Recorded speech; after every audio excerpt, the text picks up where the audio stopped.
Hi ಎಲ್ರಿಗೂ ನಮಸ್ಕಾರ. ನಾನು ರಾಮೇನಹಳ್ಳಿ ಜಗನ್ನಾಥ್.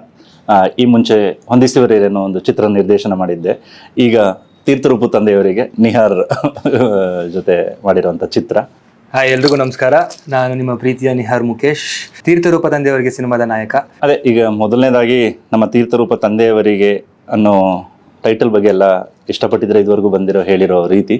ಬಟ್ ಅದಕ್ಕೂ ಮುಂಚೆ ನಿಹಾರ್ ನಾವು ಹೇಗೆ ಈ ಸಿನಿಮಾ ಜರ್ನಿ ಸ್ಟಾರ್ಟ್ ಆಯಿತು ಅನ್ನೋದನ್ನು ಹೇಳ್ಕೋಬೇಕು ಅಂತ ಅನ್ನಿಸ್ತಾ ಇದ್ದೀನಿ. ನಾವು ಹೊಂದಿಸಿ ಬರೇರಿ ಆದಮೇಲೆ ಅಂದರೆ ಹೊಂದಿಸಿ was A different journey for me. ಯಾಕೆಂದರೆ ಹೊಂದಿಸಿ ಬರೇರಿ ಅನ್ನೋ ಚಿತ್ರ ಆಲ್ಮೋಸ್ಟ್ ಅಲ್ಲೊಂದು ಕೋವಿಡ್ ಆದಮೇಲೆ, ಕೋವಿಡ್ ಮಧ್ಯದಲ್ಲಿ ಶೂಟ್ ಆಗಿ ಒಂದು 2.5-3 years ಆದಮೇಲೆ ರಿಲೀಸ್ ಆಗಿದ್ದು.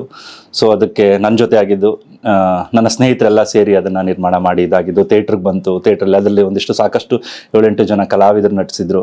ಆ ಥಿಯೇಟ್ರಲ್ಲಿ ಜನ ನೋಡಿ ರೆಸ್ಪಾನ್ಸ್ ಎಲ್ಲ ಚೆನ್ನಾಗಿದೆ ಅಂತ ಬಂತು, ಎಲ್ಲ ಹೇಳ್ತಾ ಇದ್ರು. ಬಟ್ ಈವೊಂದು ಥಿಯೇಟ್ರಿಕಲಿ ಸಕ್ಸಸ್ ಅನ್ನೋದು ನಾನು ಅದನ್ನು ಎಲ್ಲೂ ಅದನ್ನು ಕ್ಲೈಮ್ ಮಾಡೋಕ್ಕೆ ಹೋಗಲ್ಲ, ಕರೆಯೋದು ಇಲ್ಲ.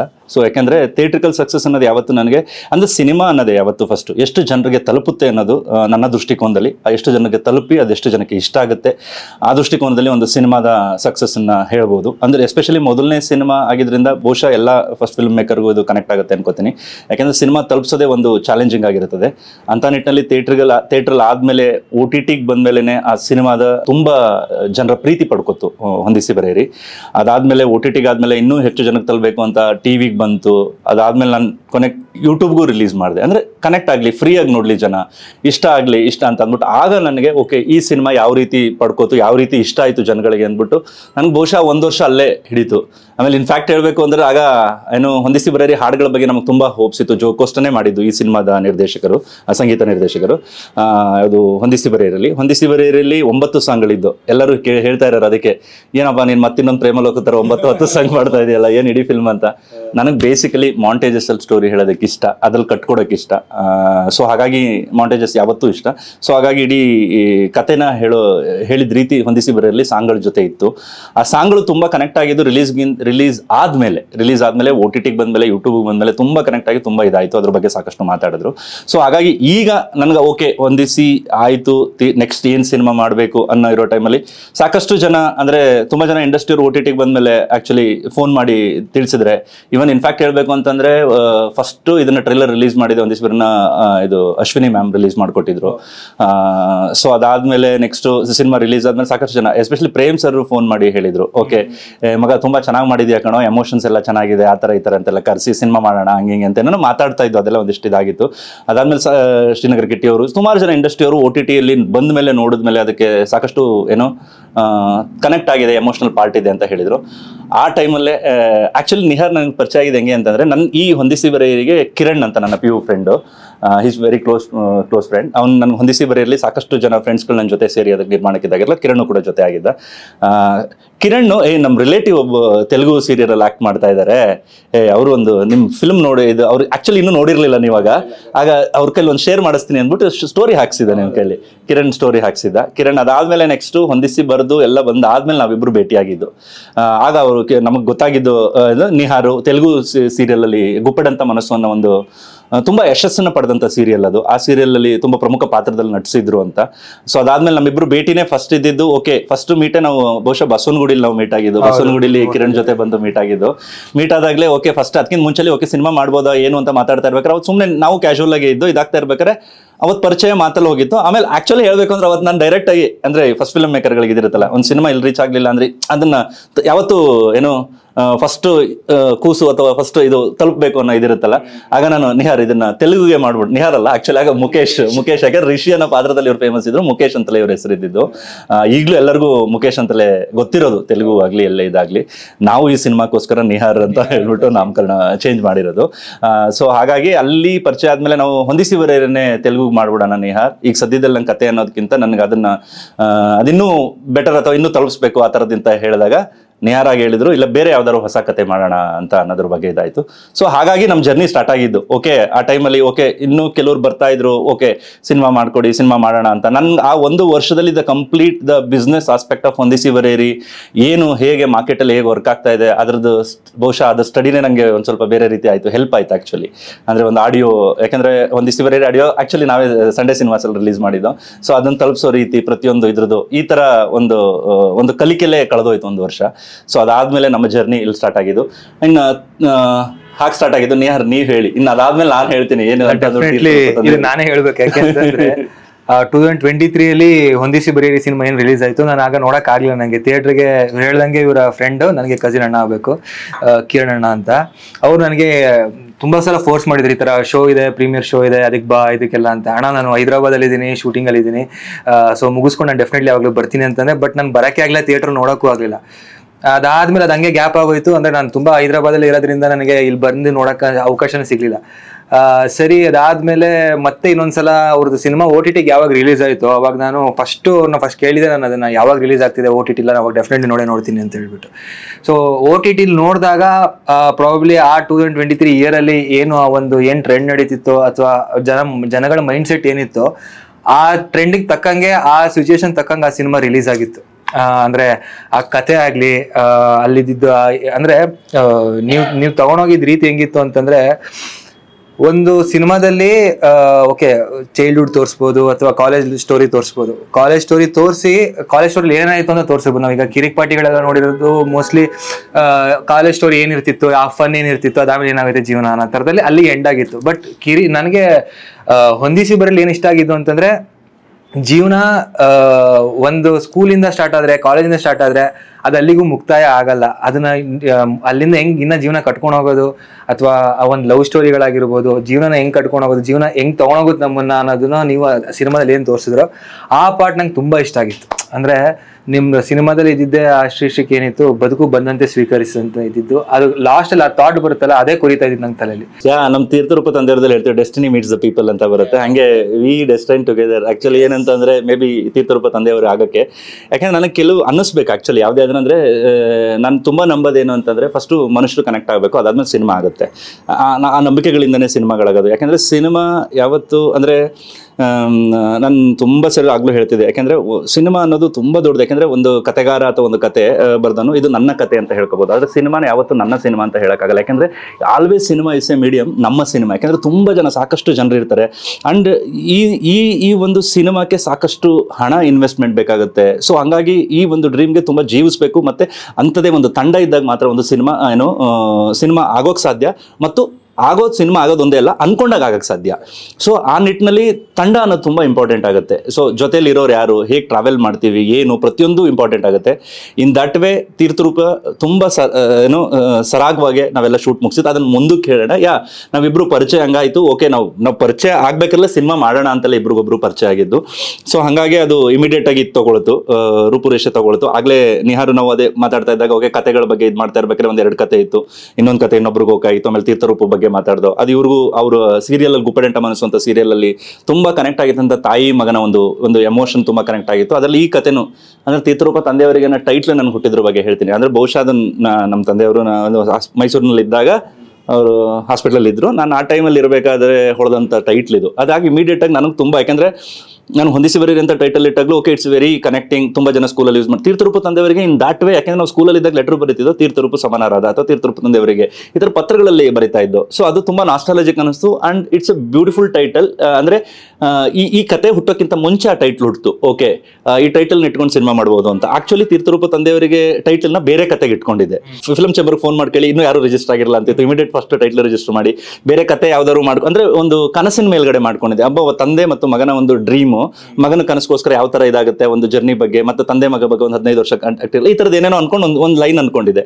ಬಟ್ ಅದಾದ್ಮೇಲೆ ನಾವು ಮೀಟ್ ಆದ್ಮೇಲೆ ಈ ಎರಡನೇ ಕತೆ ಹೇಳಿದ್ಮೇಲೆ ನನಗೂ ಅನ್ಸಿದ್ದು ಓಕೆ ಇದು ಕೂಡ ತಂದೆ ಅಂದ್ರೆ ಈ ಸಿನಿಮಾದಲ್ಲಿ ಇಟ್ಸ್ ಎ ತುಂಬಾ ತಾಯಿ ಮತ್ತು ಮಗನ ಜೊತೆ ಇರುವಂತ ಒಂದು ಸಂಬಂಧಗಳ ಮೇಲಿದ್ರು ಕೂಡ ಆ ಸಿನಿಮಾ ನೋಡಿದಾಗಲೇ ಗೊತ್ತಾಗ್ಲಿ ಯಾಕೆ ತೀರ್ಥರೂಪ ತಂದೆಯವರಿಗೆ ಅನ್ನೋದು ಟೈಟ್ಲು. ಈ ಒಂದು ತಾಯಿ ಮಗನ ಜೊತೆಯಲ್ಲಿ ಟ್ರಾವೆಲ್ ಆದ್ರೂ ಕೂಡ ತಂದೆ ಏಕೆ ಅನ್ನೋದು ಬಹುಶಃ ಅದು ಕನೆಕ್ಟ್ ಸಿನಿಮಾ ನೋಡಿದ್ಮೇಲೆ ಅರ್ಥ ಆಗುತ್ತೆ. ಈ ಟೈಟಲ್ ಬಗ್ಗೆ ಮತ್ತೆ ಮಾತಾಡ್ಬೇಕು ಅಂತಂದ್ರೆ ನನಗೆ ತೀರ್ಥರೂಪ ತಂದೆಯವರಿಗೆ ಅಂದಾಗ ಫಸ್ಟ್ ಸಲ ಕೇಳಿದಾಗ ಆಕ್ಚುಲಿ ಹೇಳಿದ್ದೆ.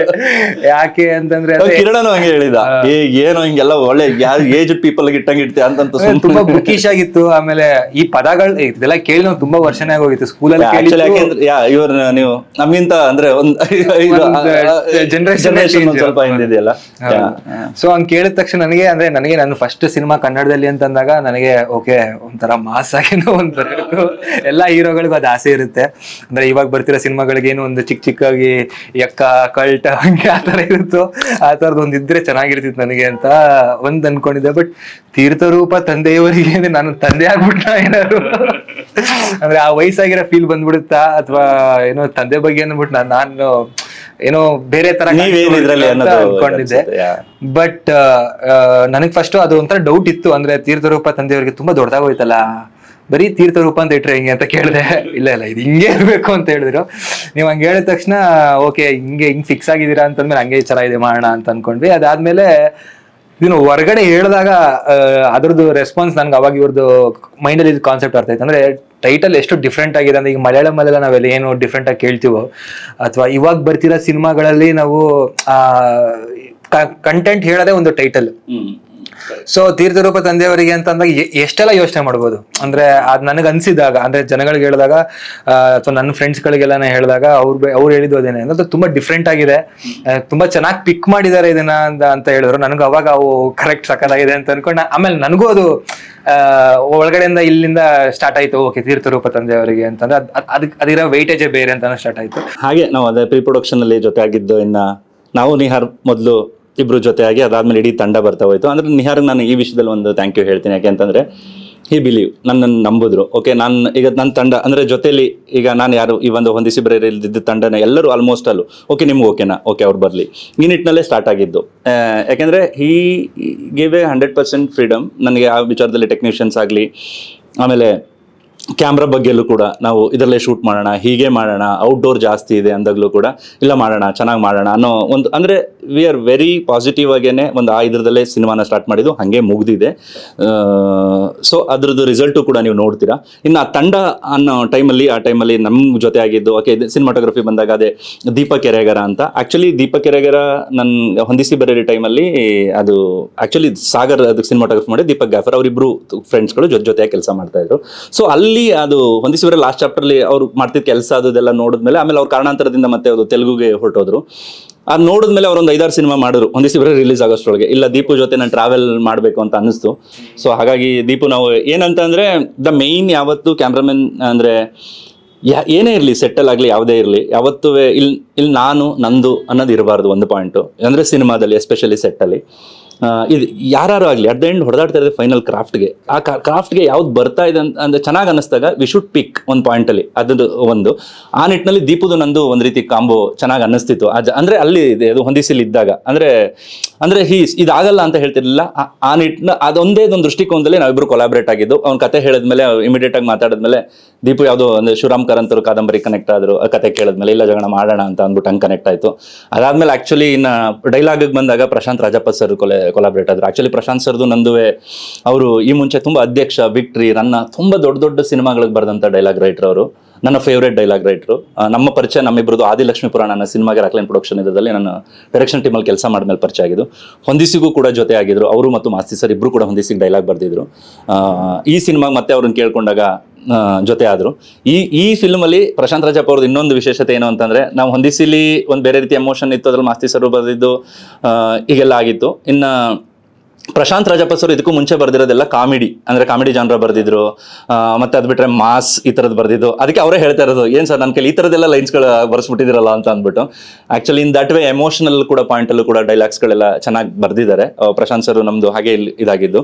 ಅದಾದಮೇಲೆ ಮತ್ತೆ ನಮ್ಮಿಬ್ರಿಗೆ ಮತ್ತೆ ಬಂದಿದ್ದು ಓಕೆ ಮ್ಯೂಸಿಕ್ ಅಂತ ಬಂತು. ಮ್ಯೂಸಿಕ್ ಅಂತ ಬಂದಾಗ ಇನಿಷಿಯಲಿ ಬೇರೆ ಅನ್ನೋದ್ರ ಬಗ್ಗೆ ಹೋಗೋಣ ಅಂತ ಅನ್ನೋದ್ರ ಬಗ್ಗೆ ಗೊತ್ತಾಯಿತು. ಯಾಕೆಂದರೆ ಜೋ ಕೋಸ್ಟ್ ಆಗ ಚೆನ್ನೈಲಿದ್ದರು. ಅಂದರೆ ಚೆನ್ನೈಲಿದ್ದಿರೋದ್ರಿಂದ ಓಕೆ ಏನು ಮಾಡೋದು ಅಂತ. ಯಾಕೆಂದರೆ ಸ್ವಲ್ಪ ಟೈಮ್ಸ್ ಕಮ್ಮಿ ಇತ್ತು. ನನಗೊಂದು ಕಾನ್ಫಿಡೆಂಟ್ ಏನಂದ್ರೆ ಎಲ್ಲೇ ಇದಾದರೂ ಜೋ ನಾನು ಕೂತ್ರೆ ಒಂದು ವಾರ 15 ದಿನ ಆಯಿತು ಅಂದರೆ ಆಗ್ಬಿಡುತ್ತೆ ಅನ್ನೋದು ಒಂದು ನಂಬಿಕೆ ಇತ್ತು. ಓಕೆ ಫೈನಲಿ ಜೋಗೆ ಹೋಗೋಣ ಅನ್ನೋ ಒಂದು ಕಾಂಬೋದಲ್ಲಿದ್ದಾಗ ಜೋ ಚೆನ್ನೈಲಿದ್ದಾಗಲೇ 2 ಟ್ಯೂನ್ ಮಾಡಿ ಕಳಿಸಿ. ನಾನು ಮಾತಾಡ್ತಾ ಇರ್ಬೇಕಲ್ಲಿ ಮೊದಲು ಹೇಳ್ತಾರೆ ಆ್ಯಕ್ಚುಲಿ ನನ್ನದೇ ಜಗದಲ್ಲಿ ಈ ಸಾಂಗ್ ರಿಲೀಸ್ ಆಗಿದೆಯಲ್ಲ, ನನ್ನದೇ ಜಗದಲ್ಲಿ ನಾನಾತನು. ಆ ಸಾಂಗು ಮೊದಲು ನಾ ಹೇಳ್ತಾ ಇರ್ಬೇಕಾದ್ರೆ ಅದರದೇ ಫಸ್ಟ್ ಟ್ಯೂನ್ ಬಂದಿದ್ದು. ಅದಾದ್ಮೇಲೆ ನನಗೆ ತುಂಬಾ ಇದು ಹೇಳ್ತಾ ಇರ್ಬೇಕಾದ್ರೆ ಕುಂಬಳಂಗಿ ನೈಟ್ಸ್ ಫಸ್ಟ್ ಸಾಂಗ್ ಇದು ಹೇಳ್ತಾ ಇರ್ಬೇಕಾದ್ರೆ ರೆಫರೆನ್ಸ್ ಅಲ್ಲಿ ಹಿಂಗೆ ಏನಾರು ಮಾಡ್ಬೋದಾ ಅಂತ ಹೇಳಿದಾಗ ಜೋ ಅದನ್ನ ಮಾಡ್ಬಿಟ್ಟು ಒಂದು ಮಾಕಪ್ ಲಿರಿಕ್ಸ್ ನ ಅದಕ್ಕೆ ಹಾಡ್ಬಿಟ್ಟು ಕಳಿಸಿದ್ರು. ನಿಮಗೂ ಕೇಳಿಸಿದಾಗ ಇಮಿಡಿಯೇಟ್ ಆಗಿ ಇಷ್ಟ ಆಗಿತ್ತು ಅದೊಂದೇ ಪಾಯಿಂಟ್. ಹಂಗೆ ಒಂದ್ 2 ಸಾಂಗ್ ಇದಾದ್ಮೇಲೆ ಇಲ್ಲ ಜೋ ಬೆಂಗಳೂರಿಗೆ ಬಂದ ತಕ್ಷಣ ಮತ್ತೆ ಬಂದ್ಮೇಲೆ ಮತ್ತೆ ಮ್ಯೂಸಿಕ್ ಸೇಮ್ ಏನೋ ಜೋ ಹೊಂದಿಸಿದೆ ಕಂಟಿನ್ಯೂ ಆಯ್ತು. ಅದಾದ್ಮೇಲೆ ಇನ್ನ ಕಾಸ್ಟ್ಯೂಮು ಎಲ್ಲಾ ಡಿಪಾರ್ಟ್ಮೆಂಟ್ ಇನ್ನು ಇದ್ರ ಜೊತೆ ಆಗಿದ್ದು ಅಂದ್ರೆ ಹೊಸದಾಗಿ ಈ ಜರ್ನಿಲಿ ನನಗೆ ಜೊತೆ ಆಗಿದ್ದು ನಾನು ಹೊಂದಿಸಿ ಬಿಡುಗಡೆ ಆದ್ಮೇಲೆ ಬ್ಲಿಂಕ್ ಚಿತ್ರಕ್ಕೆ ಜೊತೆಲಿ ಇದ್ದು ಅದಾದ್ಮೇಲೆ ಅದು ರಿಲೀಸ್ ಎಲ್ಲ ಆಯ್ತು. ಅದಾದ್ಮೇಲೆ ರವಿಚಂದ್ರ ಅವರು ಇದಕ್ಕೆ ಓಕೆ ಪ್ರೊಡಕ್ಷನ್ಗೆ ಜೊತೆ ಆಗಿ ಅಂತ ಹೇಳಿದ ತಕ್ಷಣ ಅವರು ಬಂದು ಜೊತೆ ಆದ್ರು. ಸೊ ಹಿಂಗೆ ಸಾಕಷ್ಟು ಜನ ಎಲ್ಲರೂ ಜೊತೆ ಆದ್ರು. ಎಲ್ಲ ಡಿಪಾರ್ಟ್ಮೆಂಟ್ ಮ್ಯೂಸಿಕ್ ಆಮೇಲೆ ಎಡಿಟರು ಬೇರೆಯವರು ಎಲ್ಲ ಡಿಪಾರ್ಟ್ಮೆಂಟ್ ಬಂದು ಜೊತೆ ಆದ್ರು. ಹಂಗೆ ಸ್ಟಾರ್ಟ್ ಮಾಡಿ ನನ್ನ ಡೈರೆಕ್ಷನ್ ಟೀಮು ಎಲ್ಲ ಹೇಳಿರ್ತೀವಿ, ನಮ್ಮ ಡೈರೆಕ್ಷನ್ ಟೀಮೇ ಬರ್ತಿರ್ತೀವಿ ಯೂಶಲಿ. ಯಾಕೆಂದ್ರೆ ದೇ ಆರ್ ದ ಮೇನ್ ಇದು ಜೊತೆಯಲ್ಲಿ ಸ್ಟ್ರೆಂತ್. ಪ್ರೀ ಪ್ರೊಡಕ್ಷನ್ ಇರ್ಬೇಕಾದ್ರು ಕೂಡ ಶರತ್ ಮತ್ತು ಭರತ್ ಬೆರ್ಕಣ್ಣ ಅಂತ ಅಂದ್ಬಿಟ್ಟು ಮತ್ತೆ ಆಮೇಲೆ ರಾಜನಿಧಿ ಅಂತ ಅವರು ಕೂಡ ಡೈರೆಕ್ಟರ್ ಆಗಿ ಬಂದು ಜಾಯ್ನ್ ಆದ್ರು. ಅವರು ಕೂಡ ಜೊತೆಲಿ ಟ್ರಾವೆಲ್ ಆಗಿ ನಮ್ಮ ಸಿನಿಮಾ ಕಟ್ಕೊಡೋಲಿ ಅವ್ರ ಪಾತ್ರನೂ ಕೂಡ ತುಂಬಾ ದೊಡ್ಡದು, ಪ್ರತಿಯೊಬ್ಬರ ಪಾತ್ರ ಕೂಡ ದೊಡ್ಡದು ಇದರಲ್ಲಿ.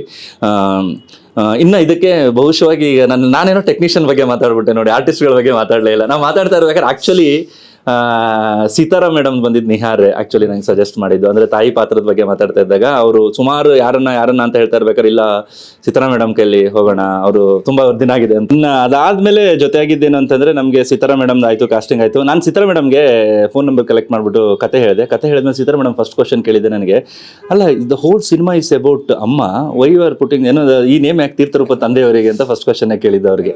ಇಲ್ಲ ಮ್ಯಾಮ್ ಆ ಥರ ಇದ್ರೂ ಕೂಡ ಇದು ಬೇರೆ ಇದೆ ಅಂತ ಹೇಳ್ಬಿಟ್ಟು ಹಾಗೆ ಹೇಳಿದೆ. ಬಟ್ ಆ ಬೇರೆ ಇದೇನು ಅಂತ ನಾನು ಇಲ್ಲಿ ಹೇಳ್ತಾ ಇಲ್ಲ, ಸಿನಿಮಾದಲ್ಲೇ ನೋಡ್ಲಿ.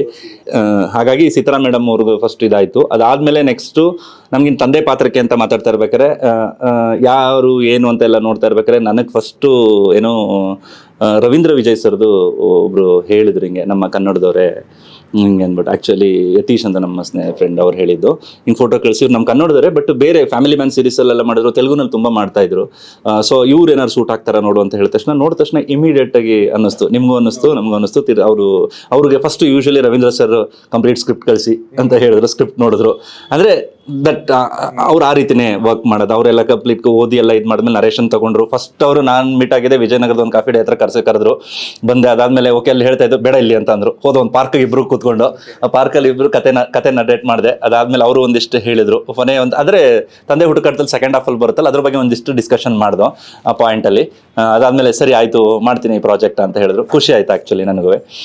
ಬಹುಶಃ ಅವರು ಕನ್ನಡದಲ್ಲಿ ಇನ್ನೂ ಯಾವ ಸಿನಿಮಾನೂ ಮಾಡಿಲ್ಲ, ಇದೇ ಫಸ್ಟ್ ಅವ್ರು ಕಾಣಿಸ್ಕೋತಾ ಇರೋದು. ಬಹುಶಃ ಅವರು ಮುಂದಿನ ದಿನಗಳಲ್ಲಿ ಅವರು ಇನ್ನೂ ಸಾಕಷ್ಟು ಪಾತ್ರಗಳನ್ನ ನಮಗೆ ನೋಡುವಂತ ಒಂದು ಅವಕಾಶ ಸಿಗುತ್ತೆ ಅಂತ ನಾನು ಭಾವಿಸ್ತೀನಿ. ಯಾಕೆಂತಂದ್ರೆ ತುಂಬಾ ಅದ್ಭುತವಾಗಿ ನಟಿಸಿದ್ದಾರೆ ಈ ಚಿತ್ರದಲ್ಲಿ ಅವ್ರದ್ದು.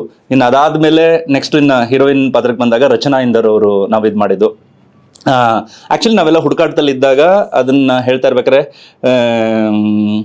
ಬೇಸಿಕಲಿ ದ ಬ್ಲಾಗರ್ ಕ್ಯಾರೆಕ್ಟರ್ ಆಗಿರೋದ್ರಿಂದ ಜೊತೆಗೆ ಹೇಗೆ ಒಂದು ಕ್ಯಾರೆಕ್ಟರ್ ಜೊತೆಗೆ ಇರಬೇಕು ಅಂತ ಯೋಚನೆ ಮಾಡಿದಾಗ ಒಂದಿಷ್ಟು ಆಯ್ಕೆಗಳು ಬಂದಾಗ ಆಮೇಲೆ ಅದು ಆಗ್ಲಿಲ್ಲ ನಮಗೆ. ಅದಾದ್ಮೇಲೆ ಮತ್ತೆ ಒಂದಿಷ್ಟು ಆಡಿಷನ್ ಕಾಲ್ ಅಂತ ಹೋದೋ, ಅದರಲ್ಲೂ ಕೆಲವು ಸೂಟ್ ಆಗಲಿಲ್ಲ. ಆ್ಯಕ್ಚುಲಿ ಕೆಲವ್ರು ಹೇಳಿದ್ರು ನನಗೆ ಆಡಿಷನ್ ಕಾಲ್ ಅಂತ ಹಾಕ್ತೀರಾ ಬಟ್ ಸೆಲೆಕ್ಟ್ ಮಾಡಲ್ಲ ಅಂತಲ್ಲ. ಆ್ಯಕ್ಚುಲಿ ಇನ್ಫ್ಯಾಕ್ಟ್ ಹೇಳಬೇಕು ಅಂದ್ರೆ ನಾನು ಅದೇ ರೀತಿ ಕೆಲವು ಪಾತ್ರಗಳನ್ನು ಕೂಡ ಸೆಲೆಕ್ಟ್ ಮಾಡ್ಕೊಂಡಿದ್ದೀವಿ. ಯಾವ ಸೂಟ್ ಆಗುತ್ತೋ ಯಾವ್ದು ಅನಿಸುತ್ತೋ ಅದನ್ನು ಖಂಡಿತವಾಗೂ ಇದು ಮಾಡ್ತೀವಿ. ಯಾಕೆಂದರೆ ಸುಮ್ಮನೆ ಏನು ಪೋಸ್ಟ್ ಮಾಡಲ್ಲ, ಅದು ಬೇಕಿಲ್ಲ ಆ್ಯಕ್ಚುಲಿ. ಹಾಗಾಗಿ ಅದಾದ್ಮೇಲೆ ಮತ್ತೆ ರಚನಾ ಇಂದಿರೋ ಅವ್ರಿಗೆ ಅಪ್ರೋಚ್ ಮಾಡಿದಾಗ ಅವ್ರಿಗೂ ಕತೆ ಇಷ್ಟ ಆಯಿತು, ಇದಾಯಿತು ಮಾಡ್ತೀನಿ ಅಂತ ಹೇಳಿದ್ರು. ಹಾಗೆ ಆನ್ಬೋರ್ಡ್ ಆಗಿದ್ದು. ಇನ್ಫ್ಯಾಕ್ಟ್ ಸಿನಿಮಾದಲ್ಲಿ ತುಂಬಾ ಚೆನ್ನಾಗಿ ಕಾಣಿಸ್ತಾ ಇದ್ದಾರೆ ಫ್ರೇಮಲ್ಲಿ. ನಿಮ್ಗೆ ಥಾಟ್ ಇತ್ತ ಅಂದ್ರೆ ರಚನಾ ಇಂದರ್ಗೂ ನಂಗೂ ಸೂಟ್ ಆಗುತ್ತಾ ಅಥವಾ ನಂಗೆ ಸೂಟ್ ಆಗ ಊರ್ನೇ ಹುಡುಕ್ಬೇಕು ಅಂತ ಏನಾದ್ರು ಇತ್ತ? ಯಾವ ತರ ಇಲ್ಲ ಅಂದ್ರೆ ಇಲ್ಲ, ನಾನು ಬೇಸಿಕಲಿ ತುಂಬಾ ಅದನ್ನ ಆ ಇದರದಲ್ಲಿ ನೋಡಲ್ಲ. ಅವ್ರು ಫಸ್ಟ್ ಒಪ್ಕೋತಾರ, ಅದು ಮುಖ್ಯ ಆಗುತ್ತೆ. ಅಂದ್ರೆ ನಾವು ಕತೆ ಹೇಳಿದ್ಮೇಲೆ ಅವ್ರ ಕಡೆಯಿಂದನೂ ಬರ್ಬೇಕು ಆ ಕನೆಕ್ಟಿವಿಟಿ ಅನ್ನೋ ಪಾಯಿಂಟ್. ಹಂಗೆ ಅನ್ನಿಸಿದಾಗ ಸಾಕಷ್ಟು ಜನಕ್ಕೆ ಹೇಳಿರ್ತೀವಿ ಆ ಪಾಯಿಂಟ್ ಅಲ್ಲಿ. ಯಾಕಂದ್ರೆ ಕೆಲವ್ರಿಗೆ ಇಷ್ಟ ಇರ್ತದೆ, ಅವ್ರದ್ದೇನೋ ಇದೆಲ್ಲ ಮಾಡೋಕ್ಕಾಗಲ್ಲ, ಸ್ಕೆಡ್ಯೂಲ್ ಇರ್ತದೆ, ಏನೇನೋ ಆಗುತ್ತೆ. ಬಟ್ ಇವ್ರು ಹೇಳಿದಾಗ ಇಂಟ್ರೆಸ್ಟ್ ತೋರಿಸಿದ್ರು. ಇನ್ಫ್ಯಾಕ್ಟ್ ಅವ್ರು ಹೇಳಿದ್ರು ಒಂದ್ ದಿವಸ ನೋಡಿದ್ದೆ ಈ ತರ ಅಂತೆಲ್ಲ ಹೇಳಿದಾಗ ಓಕೆ ಅವರು ಅಷ್ಟೇ ಮ್ಯೂಚುವಲ್ ಆಗಿ ಇಷ್ಟಪಟ್ಟು ಬಂದ ತಕ್ಷಣ ಓಕೆ ಅವ್ರು ಇಷ್ಟಪಟ್ಟು ಬರ್ತಿದ್ರೆ ಮತ್ತೆ ಆನ್ ಸ್ಕ್ರೀನಲ್ಲೂ ಕೂಡ ನಿಮ್ಮಿಬ್ರದ್ದು ಪೇರ್ ಓಕೆ ಚೆನ್ನಾಗಿ ಕಾಣಿಸುತ್ತೆ ಅಂತ ಒಂದು ಅನಿಸುತ್ತು. ಓಕೆ, ಸೊ ಹಾಗಾಗಿ ಆ ನಿಟ್ಟಿನಲ್ಲಿ ಅವರು ಜಾಯ್ನ್ ಆಗಿದೆ. ಯಾಕೆಂದ್ರೆ ಹೇಳ್ಬೇಕು ಅಂತಂದ್ರೆ ನಾವು ಫಸ್ಟ್ ಶೆಡ್ಯೂಲ್ ಮುಗಿದ್ಮೇಲೆ ಅವ್ರು ಜಾಯ್ನ್ ಆಗಿದ್ದು. ಹಂಗಾಗಿ ಇದಾಗಿದ್ದು. ನಾನು ತುಂಬಾ ಲಾಸ್ಟ್ ಅಲ್ಲೇ ಹೀರೋಯಿನ್ ಸೆಲೆಕ್ಟ್ ಆಗಿದ್ದು ಈ ಸಿನಿಮಾಗೆ. ಅವ್ರು ಜಾಯ್ನ್ ಆಗಿದ್ದು ನಮ್ಮ ಇದಕ್ಕೆ. ಅದಾದ್ಮೇಲೆ ನೆಕ್ಸ್ಟ್ ಇನ್ನು ಇವರು ರಾಜೇಶ್ ನಟರಂಗ ಸರ್, ಇನ್ನು ಅವ್ರ ಬಗ್ಗೆ ಎಲ್ಲ ನಾವೇನು ಹೇಳಬೇಕಾಗೇ ಇಲ್ಲ. ಅವರು ಕೂಡ ಒಂದು ಇದರಲ್ಲಿ ತುಂಬ ಅದ್ಭುತವಾದ ಪಾತ್ರ. ವಿಶ್ವನಾಥ್ ಅನ್ನೋ ಒಂದು ಪಾತ್ರ, ಅದು ತುಂಬ ಚೆನ್ನಾಗಿ ಇದೆ ಈ ಸಿನಿಮಾದಲ್ಲಿ ಅವ್ರದ್ದು. ಸೊ ನೀವು ನೋಡಿ ಅದನ್ನು. ಅದಾದಮೇಲೆ ಇನ್ನು ಅಜಿತ್ ಹಂಡೆ ಸರ್ ಮಾಡಿದ್ದಾರೆ ಇದರಲ್ಲಿ, ಅವ್ರದ್ದು ಕೂಡ ತುಂಬ ಒಳ್ಳೆ ಪಾತ್ರ. ಇನ್ನು ಸ್ವಾತಿ ಮೇಡಮ್ ಮಾಡಿದ್ದಾರೆ. ಸೊ ಹಾಗಾಗಿ ಇನ್ನು ನಿಹಾರ್ ಸ್ನೇಹಿತರ ಬಳಗ ಕೂಡ ಇದೆ, ಅವ್ರ ಗ್ಯಾಂಗು ಮತ್ತು ಆಪೋಸಿಟ್ಟು ಕೆಲವು ಹುಡುಗರುಗಳು ಈ ಥರದ್ದೆಲ್ಲ. ಅದರಲ್ಲೆಲ್ಲ ಇದ್ರ ಕೆಲವು ಕ್ಯಾರೆಕ್ಟರ್ಗಳ ಹೆಸರುಗಳಿದೆ. ವಾಕ್ಮನ್ ಅನ್ನೋ ಒಂದು ಪಾತ್ರದಲ್ಲಿ ಆಹಾದ್ ಅಂತ ಮಾಡಿದ್ದಾರೆ. ಆಮೇಲೆ ಶ್ರೀವತ್ಸ, ಶ್ರವಣ್, ತುಂಬ ಜನ ಪಾತ್ರಗಳನ್ನು ಮಾಡಿದ್ದಾರೆ ಇದಿದ್ದಾರೆ ರೀಲ್ಸ್ ರಂಜನ್ ಅನ್ನೋ ಕ್ಯಾರೆಕ್ಟ್ರಲ್ಲಿ. ಸೊ ಇದ್ರ ಜೊತೆಗೆ ಇನ್ನು ಅಶ್ವಿತಾ ಅವರು ಕೂಡ ಜಾಯಿನ್ ಆದರು. ಸಾಕಷ್ಟು ಕಲಾವಿದರು. ಮತ್ತು ನಾನು ಹೇಳ್ದಂಗೆ ಆಗಲೇ ನಾರ್ತ್ ಈಸ್ಟ್ ಪೋರ್ಷನ್ಸಲ್ಲೆಲ್ಲ, ನಾರ್ತ್ ಈಸ್ಟ್ ಅಂದರೆ ಈ ಸಿನಿಮಾದ ಟ್ರಾವೆಲಲ್ಲಿ ಅಂದರೆ ಅಷ್ಟು ಬರುತ್ತೆ. ಅಂದರೆ ಒಂದು 25 ದಿನ ಮೂಡಿಗೆರೆಯಲ್ಲಿ ಶೂಟ್ ಮಾಡಿದ್ದೀವಿ, ಒಂದು 20 ದಿನ ಸರಿ ಇನ್ನೆಲ್ಲ ಉಳಿದ ಭಾಗಗಳಲ್ಲಿ ಅಂದರೆ ಕೇರಳದಲ್ಲಿ ಶೂಟ್ ಮಾಡಿದ್ದೀವಿ, ಮೈಸೂರಲ್ಲಿ ಶೂಟ್ ಮಾಡಿದ್ದೀವಿ, ಆಮೇಲೆ ಶಿಲ್ಲಾಂಗ್, ಚಿರಾಪುಂಜಿ, ಬಾಂಗ್ಲಾ ಬಾರ್ಡ್ರಲ್ಲಿ. ಸೊ ಸಾಕಷ್ಟು ಪ್ರದೇಶದಲ್ಲಿ ಶೂಟ್ ಮಾಡಿರೋದ್ರಿಂದ ಅಲ್ಲಿ ಕಲಾವಿದರನ್ನ, ಈವನ್ ಕೇರಳದಲ್ಲಿ ನಾವು ಶೂಟ್ ಮಾಡ್ಬೇಕಂದ್ರೆ ಇನ್ಫ್ಯಾಕ್ಟ್ ಕೇರಳದ ಆರ್ಟಿಸ್ಟ್ ಇಬ್ಬರನ್ನ ಬಳಸ್ಕೊಂಡಿದ್ದೀವಿ. ಸಿದ್ಧಾರ್ಥ್ ಅಂತ ಒಬ್ರು, ಇನ್ನೊಬ್ರು ಕೂಡ ಒಂದು ಡೀನ್ ಕ್ಯಾರೆಕ್ಟರ್ ಮಾಡಿದ್ರೆ ಅಲ್ಲಿ ಕಲಾವಿದರೆ ಅವರು. ಸೊ ಅವ್ರನ್ನ ಬಳಸಿದ್ವಿ. ಅಂಡ್ ಅಲ್ಲಿ ನೇಟಿವಿಟಿ ಆ್ಯಕ್ಚುಲಿ ಮಲಯಾಳಂ ಲ್ಯಾಂಗ್ವೇಜನ್ನೇ ಬಳಸ್ಕೊಂಡು ಇದನ್ನು ಇದು ಮಾಡಿ ಆ ನಿಟ್ಟಿನಲ್ಲಿ ತುಂಬ ಪ್ರಿಪೇರ್ ಆಗಿ ಏನು ಬೇಕು ಆ ನೇಟಿವ್ನ ಕಟ್ಕೊಡೋಕ್ಕೆ ಆ ಊರ ಜಾಗದಲ್ಲಿ ಮಾಡಿದ್ದೀವಿ. ಅದಾದಮೇಲೆ ನೆಕ್ಸ್ಟು ಇನ್ಫ್ಯಾಕ್ಟ್ ಚಿರಾಪುಂಜಿ ಪೋರ್ಷನ್ಸಲ್ಲೂ ಕೂಡ ಅಲ್ಲಿ ಊರಿನ ಕಲಾವಿದರೇ ಕೂಡ ನಟಿಸಿದ್ದಾರೆ. ಅಲ್ಲಿನ ಲಾರಾ ಅಂತ ಆ್ಯಕ್ಚುಲಿ ನಮಗೆ ಅಲ್ಲಿ ಹೋದಾಗ ಊಟ ಎಲ್ಲ ಕೊಡ್ತಿದ್ರು ನೋಡಿ, ಅವ್ರ ಕೈಲೇ ಆ್ಯಕ್ಟಿಂಗ್ ಮಾಡಿಸಿದ್ದೀವಿ. ಸೊ ಹೀಗೆ ಒಂದು ಜರ್ನಿಲಿ ಸಾಕಷ್ಟು ಕಲಾವಿದರು. ಇನ್ನು ಇದ್ರದ್ದು ಪೋರ್ಷನಲ್ಲಿ ಶ್ವೇತಾಂಶು ಬೋರಾ ಅಂತ ಅವರು ತುಂಬ ಥಿಯೇಟ್ರಲ್ಲಿ ಆ್ಯಕ್ಟ್ ಮಾಡ್ತಾಯಿದ್ರು. ಅವರು ಇಂಗ್ಲೀಷ್ ನಾಟಕಗಳಲ್ಲಿ ಮಾಡ್ತಾಯಿದ್ರು. ಅವರು ಕೂಡ ತುಂಬ ಒಂದು ಒಳ್ಳೆ ಪಾತ್ರವನ್ನು ಮಾಡಿದ್ದಾರೆ. ಸೊ ತುಂಬ ಸಾಕಷ್ಟು ಕಲಾವಿದರ ಹಿಂಡೆ ಇದೆ ಈ ತೀರ್ಥರೂಪ ತಂದೆಯವರಲ್ಲಿ. ಎಲ್ಲ ಪಾತ್ರಗಳು ನಿಮಗೆ ಕನೆಕ್ಟ್ ಆಗಿ ಕೊನೆಗೆ ಈ ತೀರ್ಥರೂಪ ತಂದೆಯವರಿಗೆ ಏನು ಅನ್ನೋದನ್ನು ನೀವು ವಿಟ್ನೆಸ್ ಮಾಡ್ತೀರಾ. ಸೊ ಇದು ನಮ್ಮ ತಂಡ ತೀರ್ಥರೂಪ ತಂದೆಯವರಿಗೆ ಜರ್ನಿಲಿ ಟ್ರಾವೆಲ್ ಆಗಿರೋದು. ಸೊ ದಯವಿಟ್ಟು ಸಪೋರ್ಟ್ ಮಾಡಿ, ನಮ್ಮ ಇಡೀ ತಂಡನ ಸಪೋರ್ಟ್ ಮಾಡಿ. Thank you so much.